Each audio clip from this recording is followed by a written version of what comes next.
You have heard the numbers. You have read the histories. The Battle of Stalingrad is universally recognized as the deadliest and most brutal single battle in human history. A savage conflict where the total casualties far exceeded those of many entire wars combined. But hear this, numbers are just numbers. You will never truly grasp the sheer scale of the horror, the true depth of the degradation, until we strip away the statistics and reduce it to the personal. This was the crucible where the limits of human endurance were shattered, a place where humanity, as we understand it, simply ceased to exist, from complete mercilessness and unimaginable atrocities to the final, desperate horror of cannibalism. In the 5 agonizing months that followed, 99% of the city was utterly destroyed. And out of the initial 500,000 residents, scarcely 1,500 souls were left alive among the smoking ruins. This is the story of Stalingrad. It is a tale of the fatal strategic blunder that drove the finest army in the world into a living, frozen hell, and the unspoken truth about the ultimate price of survival. It was the summer of 1942. After the disastrous failure of the lightning strike on Moscow the previous year, the Nazi war machine, commanded by Adolf Hitler, was forced to radically redefine its strategy on the Eastern Front. Logically, following the established doctrine of the Blitzkrieg, all forces should have remained focused on eliminating the largest political and military objective, Moscow. But Hitler, governed by his obsessive personality and desperate need for resources, made a fateful strategic divergence. He launched Operation Blue, Fall Blau. The primary, existential goal of Operation Blue was never Stalingrad itself. It was the vast, resource-rich Caucasus region. For Nazi Germany, oil was not merely fuel. It was the lifeblood of the entire Wehrmacht, powering the Panzer divisions and the Luftwaffe squadrons alike. Seizing the Caucasian oil fields would simultaneously choke the Soviet war economy and provide the Reich with the indispensable resources needed to sustain a long war of attrition. This was the undisputed strategic imperative. However, Hitler committed a fundamental operational mistake right from the outset. The initial plan was sound. Army Group South was to be split into 2 main thrusts. Army Group A would sweep south, tasked with the immediate essential capture of the oil fields. Army Group B, a supporting force, was to secure the western flank of Army Group A and advance toward a crucial city on the Volga River. That city was Stalingrad. Stalingrad, the city of Stalin, possessed a dual importance, both strategic and profoundly symbolic. Strategically, it was 1. An immense industrial center, home to the sprawling factories that churned out the legendary T-34 tanks and vast quantities of other war material. 2. The critical transportation nexus on the Volga River. Controlling Stalingrad meant severing all north-south rail lines and interdicting the vital river traffic, the artery through which oil, supplies, and reinforcements flowed from the Caucasus and the Urals to the rest of the Soviet Union. Symbolically, capturing the city bearing his arch-rival's name would inflict an irreparable psychological blow to Soviet morale. For these 2 dictators, this was not just a military campaign. It was a personal, venomous confrontation, a battle of wills. And this is where the first fatal mistake was sealed. Instead of maintaining the singular, pragmatic focus on the oil fields, Hitler became fatally distracted by the political and symbolic allure of Stalingrad. On July 9, 1942, Hitler issued a catastrophic order, splitting the mighty Army Group South into 2 weaker, divergent forces. Army Group A for the oil, and Army Group B, which contained General Friedrich Paulus's formidable 6th Army, tasked with taking the city. This division of power severely diluted the overall offensive strength. They did not know it then, but by dividing their focus, they had doomed the elite 6th Army, steering it directly into a strategic quagmire, a war of attrition and a trap from which there would be no escape. The German offensive began with the overwhelming signature display of Nazi technological might. The famed Luftwaffe, enjoying near total air superiority, launched devastating raids on Stalingrad. On August 23, 1942, they executed an initial air bombardment so massive, so sustained, that it instantly incinerated 90% of the city's wooden housing stock. The sky turned black with smoke and dust. This apocalyptic opening, however, proved to be a profound, unintended strategic error. The German generals, masters of maneuver warfare, the Blitzkrieg, were accustomed to sweeping across open plains, using speed and coordinated tank thrusts to encircle and destroy. But the bombing did not destroy the Red Army, it destroyed the city. By reducing Stalingrad to a skeletal, labyrinthine landscape of brick and twisted metal, the Luftwaffe effectively eliminated the very terrain necessary for the German tanks to operate effectively. The wide-open streets were gone. In their place stood a wilderness of rubble, perfect for defense. This was no longer a war of swift movement. It was a slow, agonizing descent into a claustrophobic hell known to the German soldiers as the Rattenkrieg, the Rat War. As the German Sixth Army, under General Friedrich Paulus, poured into the ruins, they encountered a form of combat for which they were psychologically and doctrinally unprepared.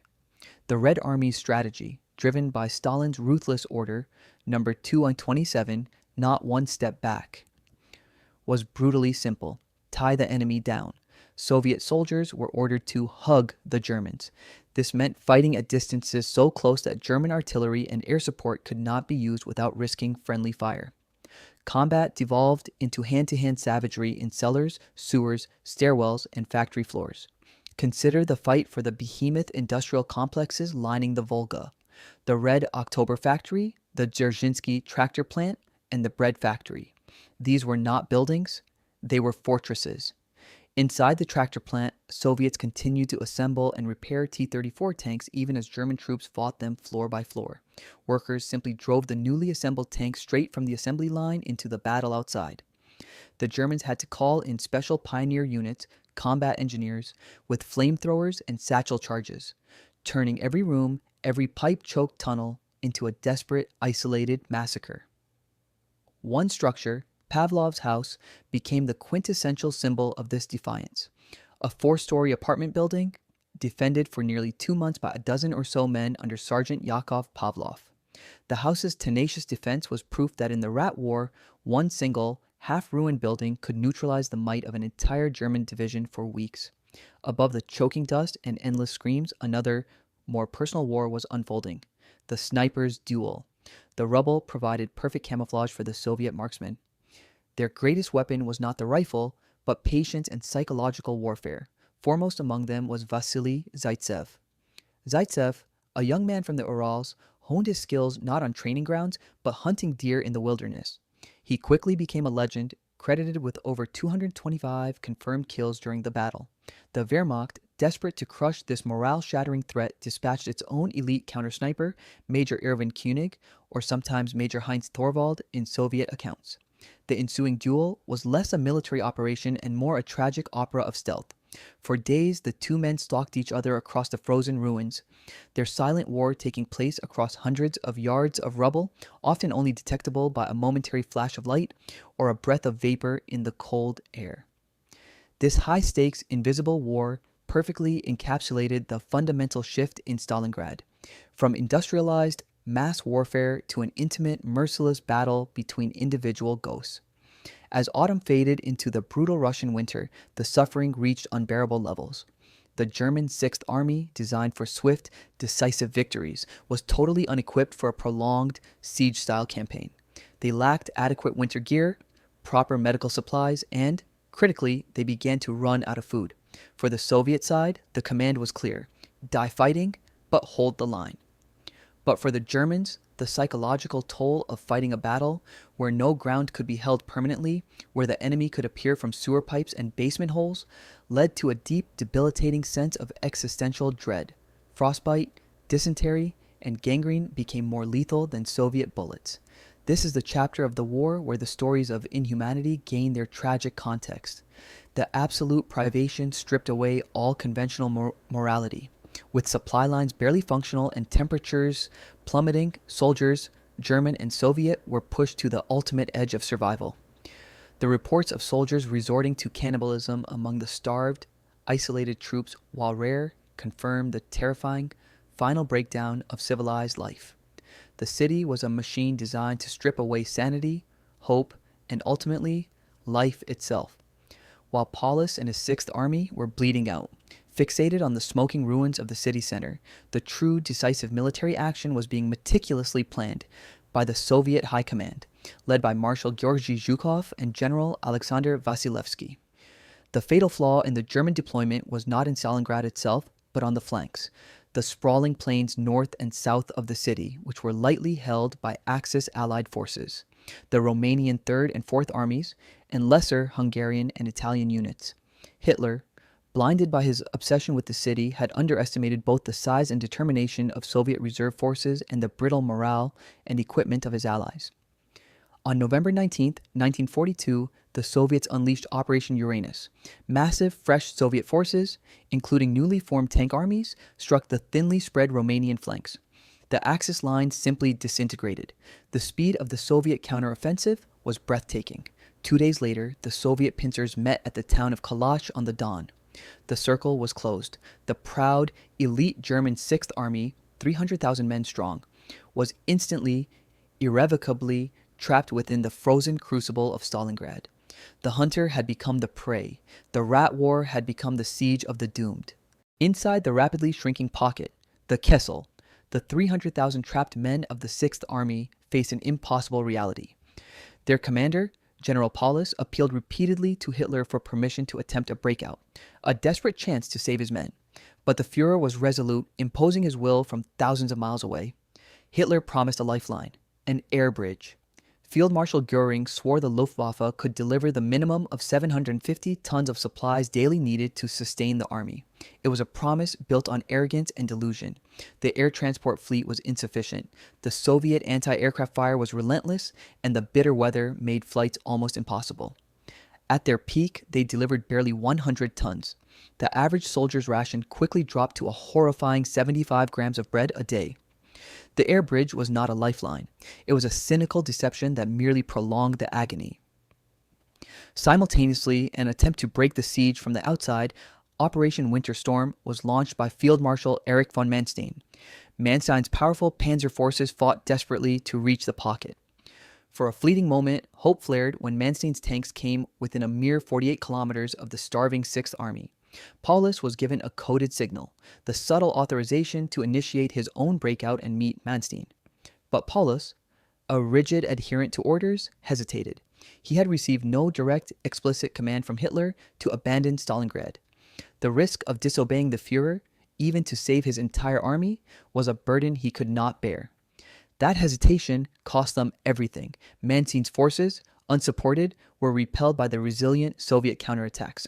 The last flicker of hope died in the snow. By late January 1943, the Kessel had been split in two. The situation was beyond hopeless. On January 30th, Hitler, in a final, darkly ironic gesture, promoted General Paulus to Field Marshal. The message was clear. No German Field Marshal in history had ever surrendered. The implied order was to fight to the last bullet or commit suicide. Paulus, however, chose a different path. On February 2nd, 1943, having retreated to a filthy basement of the shattered department store, Friedrich Paulus surrendered. He would not shoot himself for a lost cause. The surrender was not the end of the tragedy. It was merely the beginning of the next grimmest chapter. 91,000 German soldiers stumbled out of the ruins and into Soviet captivity. The Battle of Stalingrad represented the definitive turning point of the Second World War. The destruction of the Sixth Army, a formation considered invincible just months prior, shattered the myth of German military invincibility forever. The Axis had lost the strategic initiative on the Eastern Front, a loss they would never recover. From this moment on, the Wehrmacht was forced into a grinding, strategic retreat that would end only in Berlin. But the most searing consequence belongs to the prisoners. Of the 91,000 German soldiers captured at Stalingrad, only approximately 6,000 ever returned home, many years after the war had ended. The vast majority perished in Soviet labor camps from disease, starvation, and the sheer brutality of their captivity. The price of Stalingrad was paid not just by the dead, but by the dying. The overall casualties for both sides, Axis and Soviet, are estimated to be between 1.5 and 2 million lives. It was a catastrophic human sacrifice necessary to save a nation. This is the ultimate lesson etched into the frozen earth of the Volga. The numbers tell the scale of the destruction, the names tell the cost in human lives, but the sheer savagery of the Rattenkrieg, the desperation of the air bridge, the frozen fate of the captured, that tells the true, terrifying story of what happens when ideology consumes strategy. You may forget the names of the divisions, but you will not forget the fate of the city. The ground was held. The war was won. But at a price so horrific, the very soil of Stalingrad remains, to this day, stained with the deepest red. If this deep dive into the true cost of war has resonated with you, help us continue to uncover the hidden truths of history. Like this video, share your thoughts in the comments below, and subscribe to the channel for more untold military histories. Thank you for watching.